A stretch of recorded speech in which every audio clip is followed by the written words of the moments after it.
Je vous remercie de votre attention.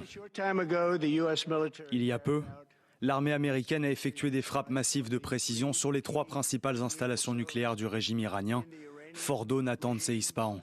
Fordo, Natanz and Esfahan. Everybody heard those names? Tout le monde a entendu ces noms pendant des années, alors qu'ils construisaient cette entreprise horriblement destructrice.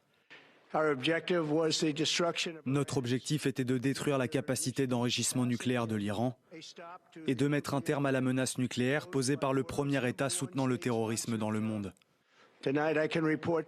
Ce soir, je peux annoncer au monde entier que les frappes ont été un succès militaire spectaculaire. Les principales installations d'enrichissement nucléaire de l'Iran ont été complètement et totalement anéanties. L'Iran, le tyran du Moyen-Orient, doit maintenant faire la paix. S'il ne le fait pas, les attaques futures seront bien plus importantes et bien plus faciles. Depuis 40 ans, l'Iran dit mort à l'Amérique, mort à Israël.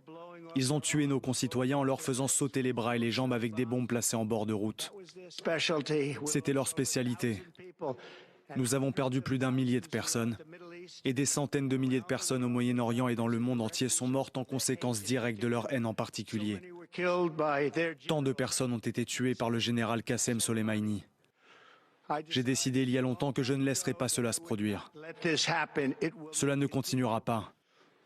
Je tiens à remercier et à féliciter le Premier ministre Benjamin Netanyahou. Nous avons travaillé en équipe comme aucune équipe n'a peut-être jamais travaillé auparavant. Et nous avons fait un grand pas vers l'élimination de cette horrible menace pour Israël. Je tiens à remercier les militaires israéliens pour l'excellent travail qu'ils ont accompli. Et surtout, je tiens à féliciter les grands patriotes américains qui ont piloté ces magnifiques machines ce soir, ainsi que l'ensemble de l'armée américaine pour cette opération que le monde n'avait plus connue depuis de très nombreuses décennies. J'espère que nous n'aurons plus besoin de leur service à ce titre. Je l'espère.